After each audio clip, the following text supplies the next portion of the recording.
listening to the Cycling Podcast at the Vuelta a España in association with Rafa. Today we are in Luíntra.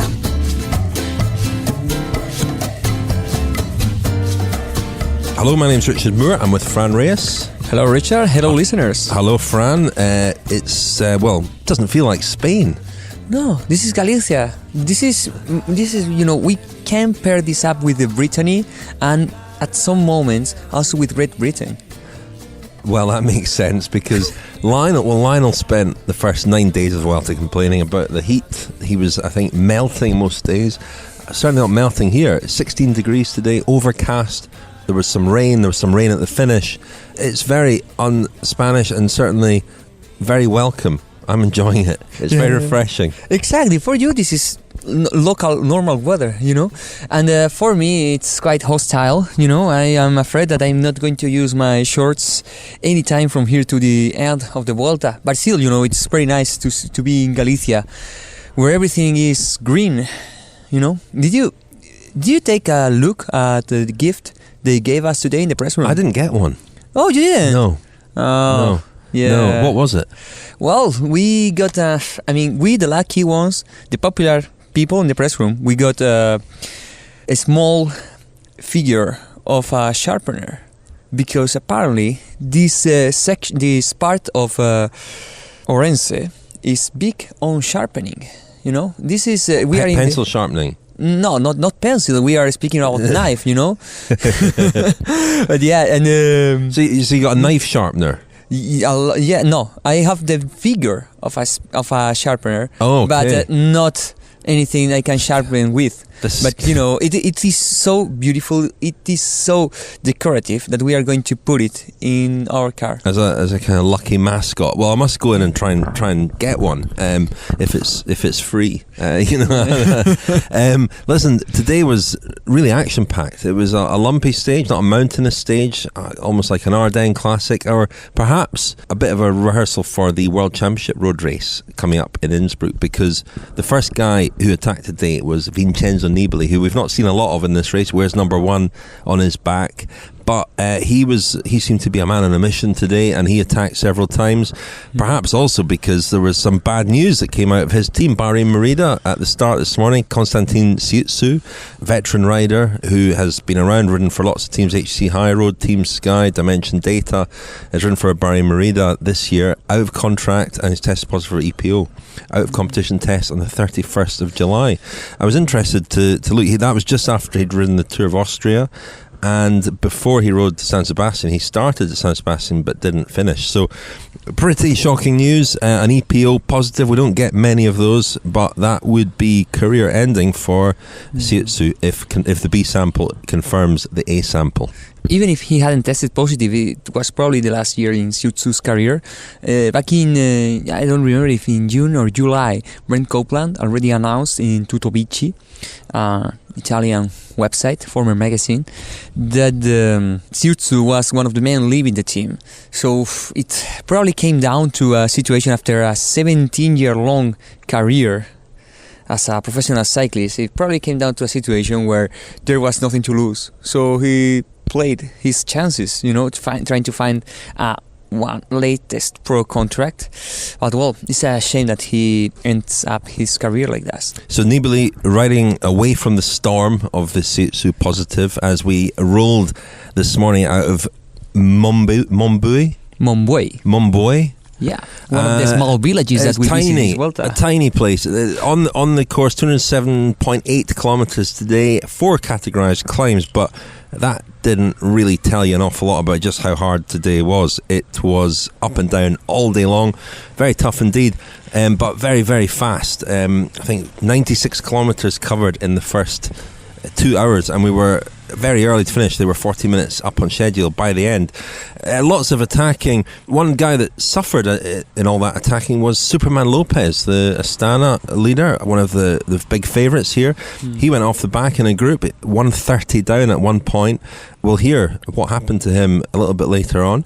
But Nibali was still having a go at the front. Michał Kwiatkowski was also very aggressive, and that was getting the race more excited than Nibali's attacks. Nibali's well down overall. Kwiatkowski is still a threat up there there. So he was really up for it today. A break did go away eventually. It included people like Brent Bookwalter, Rafael Majka, Rudy Mollard, the former red jersey wearer, winner Anacona from Movistar, Pierre Rolland, Theo Gegenhardt, Bauke Mollema, who's obviously hunting stages. Mohamed Kudus was there as well. On it went. Nasser Buhani packed, stage winner here at the Vuelta, Cofidis rider, he packed. Another break went clear after that first one was caught. It included Alessandro De Marchi, Nicolas Roche and Dylan Towns, all from BMC. Most dangerously included Thibaut Pinot from Groupama-FDJ, a real threat overall. Franco Pelazzotti was there, Omar Freile was there, Rafael Majka was there again, Tej Benoot, Jack Haig was there from Mitchelton-Scott. Now interestingly, he'd been in the Superman Lopez group, so he'd been off the back into the bunch, and he was now in this move, as was winner Anacona once again. Pierre Rolland was there again, Jonathan Restrepo from Katusha Alpecin was there, Sergio Henao was there for Team Sky, Mollema was there again. He's trying really hard to win a stage in this Vuelta. The group went away, got a big lead, went up to 4.5 minutes. Pinot was the virtual red jersey at this point, and it was Movistar that were chasing Mitchelton-Scott team of Simon Yates, who is leading the race, of course. Didn't have to chase because they had Jack Haig up the road, and Jack Haig was only about 4.28 down, so he also was an outside threat for overall. So Movistar took up the chase. They weren't too happy, or Alejandro Valverde wasn't too happy at that at the finish, and had some angry words from Mitchelton-Scott. But it was really an interesting scenario unfolding. Lots and lots of attacks from that front group. It really started to fall apart. Bauke Mollema was away on his own for a little bit.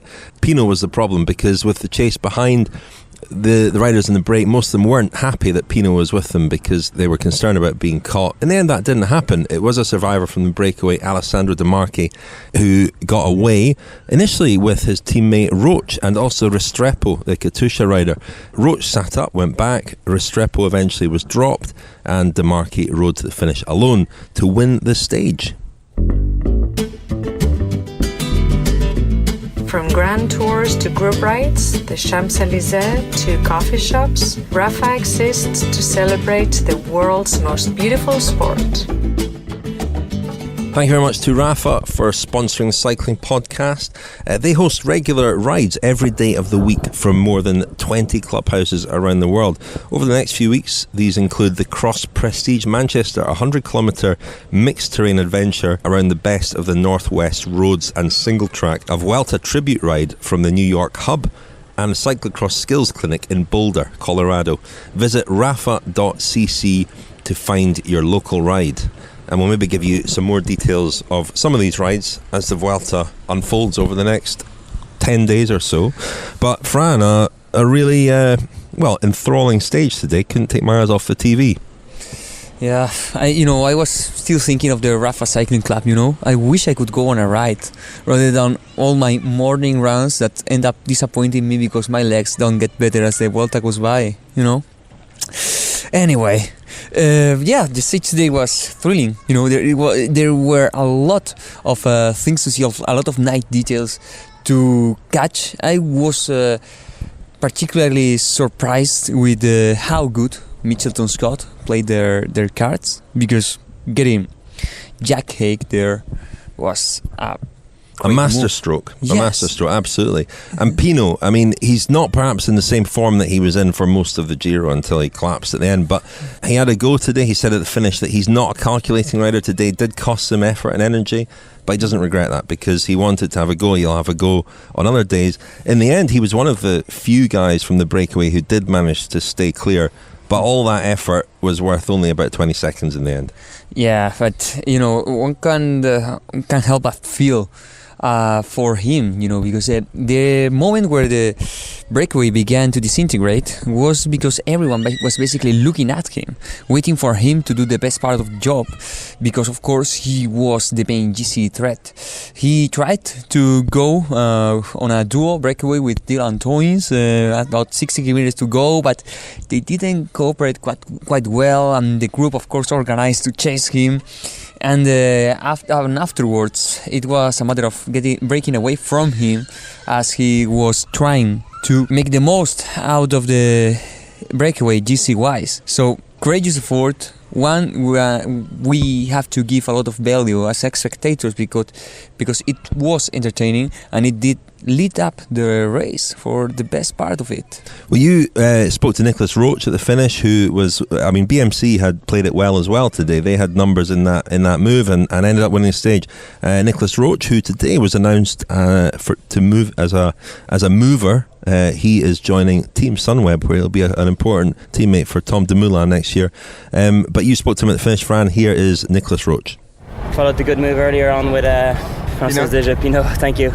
And I really gave us a hard time behind, but we were able to control. And then when the race went again the second time on that cat, maybe 60k to go, then it was good to have myself and Dema up the front. I was really struggling there. And then when Dylan came back, I was like, all right, we're 3 with 11 or 12 riders. This could help us towards the finish. When the Katusha rider attacked, Dema said, go. And I think he meant that he knew I was a bit weaker than him today, and I would be a good ally halfway up the climb. I have to say the Katusha rider was pretty strong, and I was stuck to the wheel. Just as I started to pass, I hear on the radio Dema saying I'm 5 seconds behind, so I waited for him, gave him a little push, and I could just see he wanted to go more. And I said, Dema, just because I think he wanted me to be with the two of us as long as possible. But I just felt I had already given a lot, and I just said, Dema, just go. I need to take my pace now. And then I kind of just stayed with the guys, and I think Dylan and myself, we did a really good job controlling in the back, and Dema finished it off nicely. So that was Nicolas Roche, who was one of the key figures today. Another one was Jonathan Restrepo, a young Colombian. He's still only 23, and he, I remember 2 years ago, was up the road on the stage that finished at La Camperona, where we go on Friday, don't we? We finished there on Friday. Well, to be honest, you have a better memory than me, because I don't remember if he was at the breakaway that day. But he was, and his teammate won the stage. Simon Spilak. No, not Spilak. Lagutin. Sergei Lagutin, yeah. He won the stage. Now, Restrepo, I'd never heard of him at the time, and I was told, although he's a Colombian, he's not a climber. He's more of a sprinter, kind of roadman sprinter and rouleur. But I was speaking to a member of Katusha's staff at the finish who said Restrepo, unfortunately, after 3 years at Katusha, is out of contract end of the year. Apparently he's lazy, is the verdict from Katusha. So that's why he was up the road today, obviously getting full support from his team, but his relationship with Katusha is about to come to an end. But you spoke to him, Fran. Yeah, I mean, Jonathan Restrepo, what I gather from him is that he's a guy with a lot of potential, because he has a lot of power on his legs. I remember his debut year with Katusha, that he was up there in the Tour Down Under, which is not really easy to be competitive in your first World Tour race. And also that month of February, his first February with the team, was pretty amazing. But afterwards, he hasn't quite managed. He moved for a while to Granada. He was based there training, and afterwards I gather that he moved to Andorra. But in any case, he's not had development that was expected from Katusha and from any observer. I reckon that he could have a bright future ahead of him if he manages to stay in the World Tour. Still very young. It seems very harsh to write him off at 23, so he's one of those guys who could be picked up by somebody and really develop, because he's clearly very strong. Nicolas Roche said that. Let's hear what he had to say at the finish, shall we? Quite a nice performance from you today on the breakaway. How happy you are?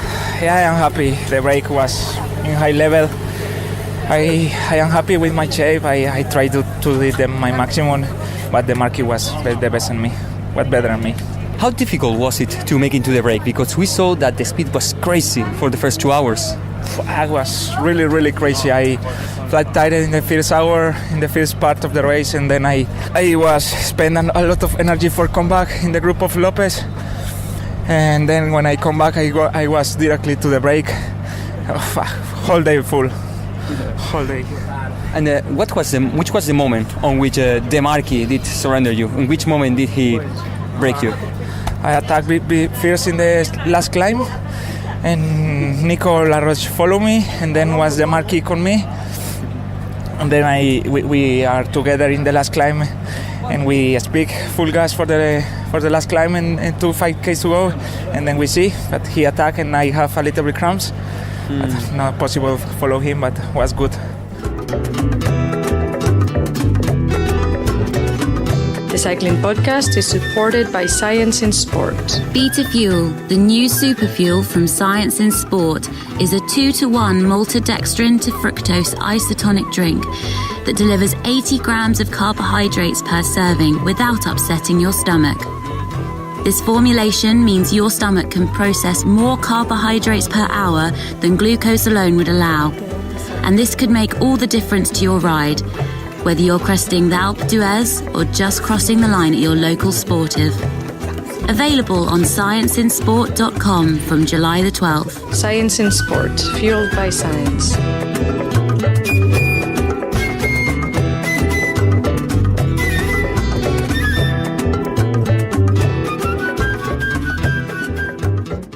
Thank you very much to Science and Sport for sponsoring the Cycling Podcast. You can get 25% off your Science and Sport products. SISCP25 is the code to use at scienceinsport.com.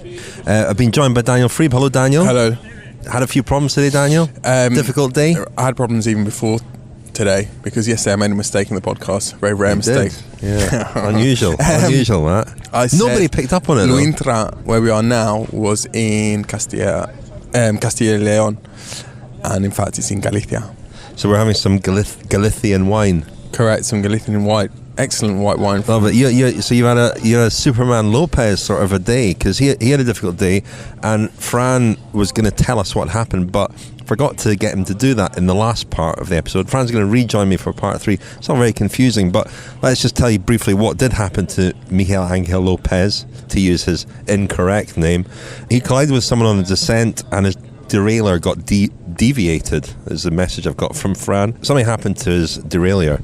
He had to stop, and it took a while for his team to realise what he was going through. Teammates told Fran that they had to pull full gas 50 kilometres. Lopez said on Spanish TV that he was confident they would bridge back to the group. My team is strong enough to do a 150 kilometre team time trial in the mountains if necessary, he said, and he did get back on a minute and a half down. He was at one point, and we were saying last night what a strong team he has. And today was there was an interesting subtext today's stage with the teams, and Mitchelton-Scott in the leader's jersey with Sam Yates were not the team chasing down that dangerous break with Thibaut Pinot, because they had Jack Haig there. It was Movistar, but Movistar weren't very happy at that at the finish, were they, Daniel? Well, they weren't too happy, but two schools of thought. One, that Mitchelton-Scott played a very good game of poker, and it was a case of who was going to blink first between them and Movistar, who was going to do the bulk of the pulling to bring back Pinot. That's what it looked like to us anyway. However, Rich, what we didn't see were the first 100 kilometres of racing, when Mitchelton-Scott apparently controlled the race to a large extent, and this was something that Simon Yates pointed out when it was put to him, that Mitchelton pretty much left all the work to Movistar in the last 100 kilometres. It also came down to the fact they had Jack Haig up the road, who was reasonably well placed overall. You know, if that group, which did have 4.5 minutes at one point, they were in a good position there. Although I spoke to Michal Kwiatkowski at the finish, and he suggested that Mitchelton-Scott, that the remnants of Mitchelton-Scott behind were not at 6s and 7s, but not looking too convincing, and Kwiatkowski certainly thought that Mitchelton-Scott had gambled today and got away with it. Well, therein lies perhaps the truth here, doesn't it? Because Valverde at the finish was very angry about Mitchelton-Scott leaving it to them to chase, and he said that Mitchelton-Scott never chase, they never take responsibility. And I don't think that's very fair. I mean, they're a gegenpressing team. Yeah, this is football terminology. Oh God! This is they play. Well, they're a team that's in loosely footballing parlance. They sit back and they counter-attack. They're not a possession team. We've said this before. They're not a team that's going to have 70% possession of the bike race. They're going to have about 20% possession, and then they counter-attack. They had 70%, 80% possession at the Giro, and I think that... No, they didn't. I mean, of the jersey, but I'm talking about how much you see them on the front of the peloton. I think at the Giro they rode at the front a lot. I mean, as Jack Haig told us last night, they had a different team there, a strong... They're not Sky, they're not tiki-taka merchants like Sky. I remember Chris Juliansen sitting on the front for mile upon mile or kilometre upon kilometre at the Giro, and I think they were... At the peloton or the team bus? They were very present at the front of the race when Simon Yates had and I think that too is leading to perhaps a bit more of a cautious approach here. Movistar, they've got riders second and third overall. It's as much up to them, perhaps, especially when in the scenario that we had today. I spoke to Jack Haig at the finish. Let's hear from him, because we spoke to him last night, but I had to speak to him again tonight after being in the break. So I used another Jack Haig credit tonight. Here he is at the finish. I guess that was sort of mission accomplished today. You put Movistar under a lot of pressure. Was that the sort of plan?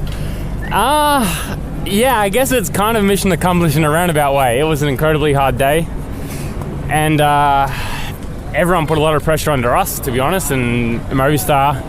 But I think in the end, it ended up working out well with myself in the break, and I was just trying to cancel out Micah and Pinot until the very end there, where Simon was just on his own in the peloton, and I came back just in case he had any problems, like flat tire or anything. But no, good. It looked a pretty crazy day right from the start. We saw Nibali attacking right from the start, and did that really set the pattern? Yeah, it was a really fast, hard day, and to be honest, I can't really say too much about what happened at the start there. On one of the downhill sections, it was really bumpy. I had a mechanical and had to swap bikes, and ended up in the group with Lopez, and then I didn't really come back for quite some time. So you saw the race from all different sides today? I was dropped in the peloton, then off the front, and then dropped back to the peloton. So that was Jack Haig. So, is it in the end a case of much ado about nothing today? It was thrilling to watch. It was very exciting. But in the end, not an awful lot has changed, apart from a lot of riders will have tired legs, and there's a little bit of simmering animosity, resentment between the two most powerful teams in the race, or the two teams in the best position in the race. Bit of a local rivalry as well, Rich, in the sense that we talked about Neil Stevens last night and the Basque connection at Mitchelton-Scott. There's still quite a large Basque contingent at Mitchelton-Scott, certainly among the backroom staff, and Movistar is a team that's based in Navarra, but it's the neighbouring region of the Basque country, so a bit of a local derby, a bit of a ding-dong. They're Aussies, mate. They're Aussies. Are they not? Wow. Anyway, you mentioned Jack Haig. This is something that's been eating me for a while, for the last week or so. I'd like someone to plot a graph of the performances of ginger-haired riders at this Vuelta. Someone's doing relative to the temperatures, because they're doing very well at the moment, aren't they? Yeah. Kreuzweg, Theo Gegenhardt, there is a ginger Jack classification Haig. that I've been watching. Yeah, Ian Boswell as well is in that. I've seen it on Twitter. Have we ever asked the question before? Has a ginger rider ever won a major tour? Jan Ullrich. Oh, well, yeah, of course. I mean, you should know that, of all people. Of all people. The only one? Quite frankly, Jan Ullrich. Any other redheads? Oof. God, you got me there. Of course, before about 1968, all riders were black and white. Jan Raas was a redhead, wasn't he? He never won a Grand Tour, did he? But yeah, pre-1970s, every rider was in black and white, so we don't know. They didn't have hair colours. It's a great mystery. Yeah. Wow, Stephen Kreuzweg, of course, should be in that classification as well. He went close a couple of years ago. God, difficult. I don't know. Yeah. Anyway, Daniel, before we say cheerio to you, let's just hear briefly from IQ Vispeak and Wilco Kelderman, Team Sunweb. Kelderman said he had a good day today. Let's hear first from him, and then from Vispeak, who talks a little bit about the new signings confirmed today. Robert Power and Nicolas Roche are both joining Sunweb. Actually, before we do hear, a little rumour I heard today, Daniel, possible transfer. Larry Warbass, AG2R. Yeah, could happen. On the Roche thing, Rich, there was some beef about that. There was some beef about that yesterday, because Nicolas Roche was apparently confronted by a Dutch TV crew, I think, yesterday. In fact, the interviewer was Mark de Maar, former Rabobank professional, and he asked Nicolas... Tour of Britain winner, no? Was he? And he asked Nicolas Roche about the Sunweb rumours in such a way to suggest to Nicolas Roche that Sunweb had already put out a press release and it was all official. And I think Nicolas Roche went on to speak about how excited he was about the move, only to get back to the team bus in the evening and to have an email from the Sunweb management about the press release, the actual press release that was going to come out today and announce his signature. So he'd jumped the gun rather, and I think it caused a bit of consternation. Ouch. Joe Dombrowski, another one rumoured to possibly be going to Sunweb. I must ask him whether that's true or not. But anyway, we got a bit derailed there. Here's Wilco Kelderman first, and then Eike Vespiek. You're finished 40 minutes ahead of schedule there. It looked like a crazy stage, was that? Yeah, I think they went after 100k or something, and it was a crazy stage. Also the roads were bumpy and left, right, up and down, so it was never really easy. But for me it was a really good day. I felt really good today, and it was a nice stage. The team announced Nicolas Roche today as a new signing. Quite a few new people coming in. Is the main aim to strengthen the team around Tom Dumoulin for the races next year? Yeah. I think with these two additions, we get some experienced rider in the team with Nicolas, and that's an advantage. Also, a solid rider, always on high level, good in team time trials, good climber, did himself some good GC results, and that is what you need. And then we have a very promising rider with road power, where we hope and think that we can make the next steps with. He showed in under 23 he was among the best in the mountains, and we think and we hope that we can take out that talent. Has that been something watching the Giro and the Tour when Tom's maybe been a bit isolated and other riders, other leaders have maybe had one or two teammates around them? Is that something you've been very keen to address and rectify for next year? Yeah, I mean, I think that is also a bit unfortunate that we. Wilco, of course, breaks his collarbone 5 days before the Tour de France. Yeah, I mean, if he's there, and maybe nobody talks about it. But that happens, and we had to split our GC support riders over the Giro and the Tour, and then it was maybe a bit too thin, including with the collarbone fracture of Wilco. But if we gather the troops all around the Tour de France this year and don't go for 2 Grand Tours, then I think we can field a very strong team. But also, it's not only about the strength; it's also about experience, and that's something we learned the last couple of years. I think that last week in a Grand Tour, especially with when you're fighting for a top 3 position, you need experienced riders that recognize certain situations and keep the overview. And I think with Nicolas Roche, we have a rider like that. And we spoke to Wilco earlier. He seemed to have a good day today on a very tough stage, but he seemed to be feeling good and happy with how he was performing. I mean, he lost that little bit of time, but how do you look at his prospects here? Podium, the win, is everything to play for as far as you're concerned? Yeah, it's a bit difficult to say because it's the first Grand Tour this year, and that's maybe also his advantage, that he is a bit fresher. And I think that is what you see here today in this stage. Yeah, we have to see. I mean, we come from behind, that we don't have it totally in our own hands. We're also depending now a little bit with these gaps that other GC riders have bad moments, and then we also need to see them and take advantage of it. And Wilco needs to have a solid level. I mean, he for sure cannot afford a bad day anymore, because then he's out of the GC. Don't forget to listen to our morning show, Kilometer Zero, supported by The Economist, Monday, Wednesday and Friday mornings throughout the Vuelta a España.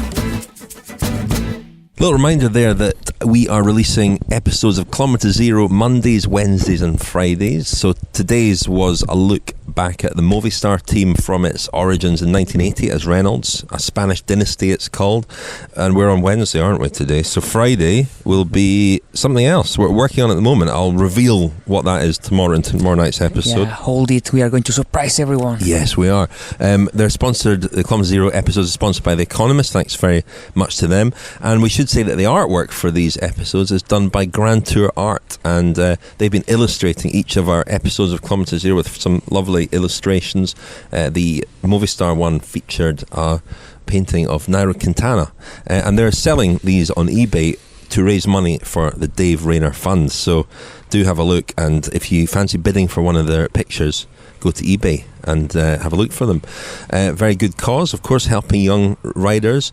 Now, Fran, we were standing up at the finish, a few dollops of rain starting to land on us. Down the mountain or down the hill, it was torrential rain the riders came through. But one of the teams that were particularly active and standing out in the gloom in their bright pink and green were Education First, EF Education First. Yeah, it was quite extraordinary to see the kind of attack they did, because normally when we see 4 riders of a team going to the head of the bunch, it would be to keep a steady pace, maybe explosive, but not to attack full on as they did.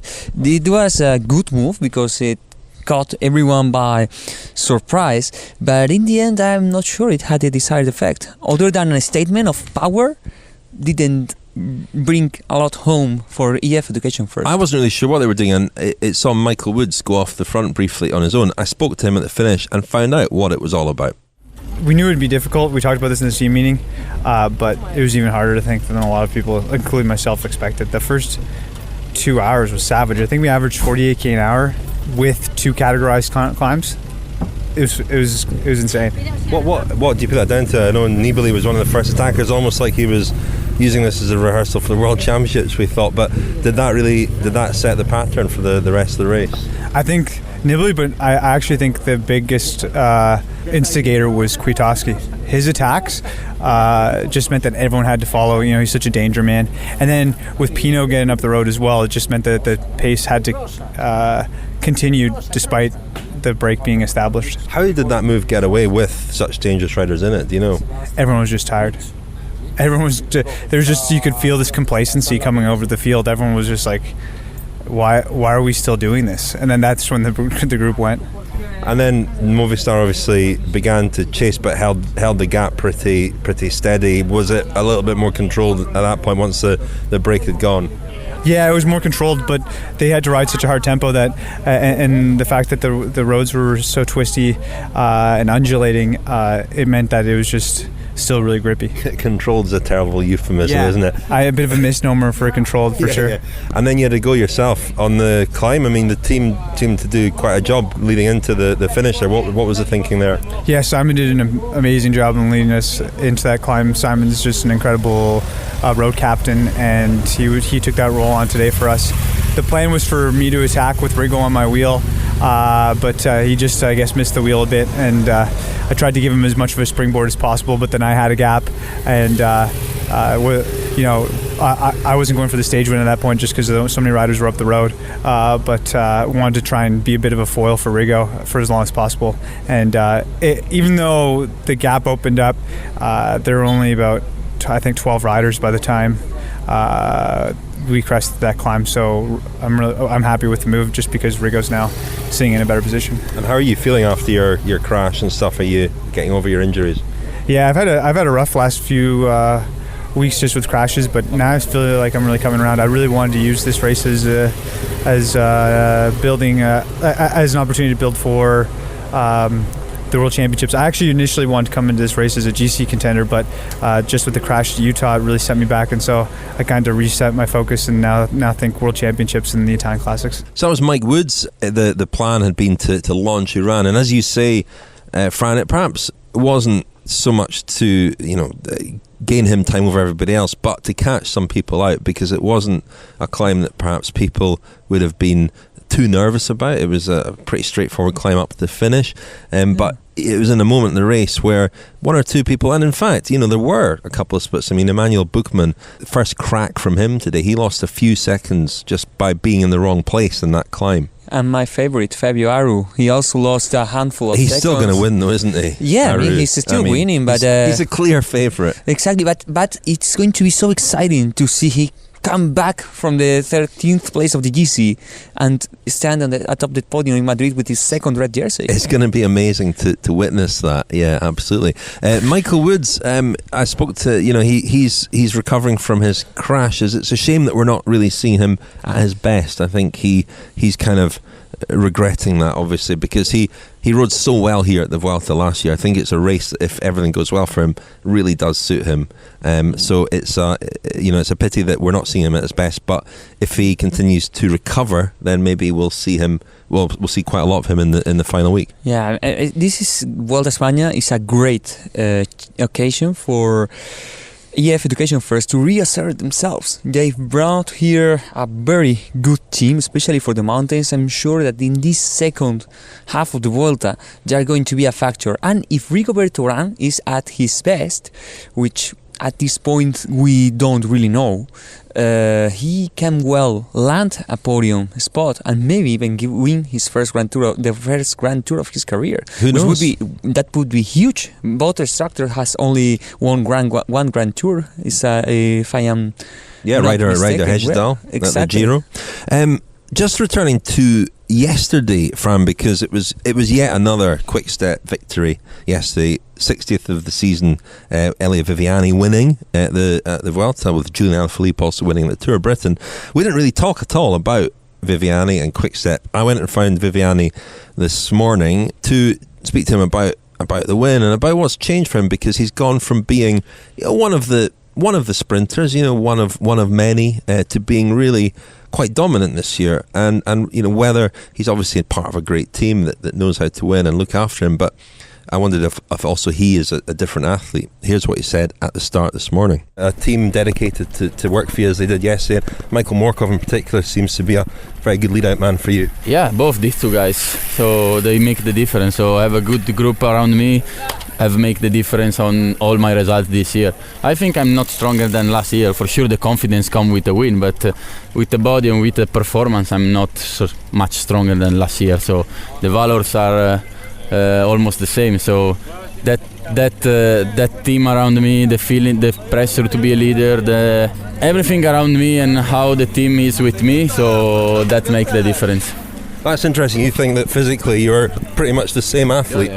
Yeah, 100%. Last year I do 9 win, and it's all about have more chance. So I think the big step up I do on the road as a road rider was last year. So after the consistent last part of the season with European, with Hamburg and Plouet, it was two classics win of my dreams. So in that moment really I start and I arrive at the level I want to be on the road. So and then that team changed to come here with all these good things around me, like a sprinter, helped me to do the last step up to one of the best in the world. That was Quickstep's 60th win yesterday, yet we hear that they're still looking for sponsorship. Does it surprise you that the most successful team in the world is struggling to get sponsorship? Yeah, I don't know the situation, so just Patrick knows that we just ride and try to win and put this jersey in front of everyone, and then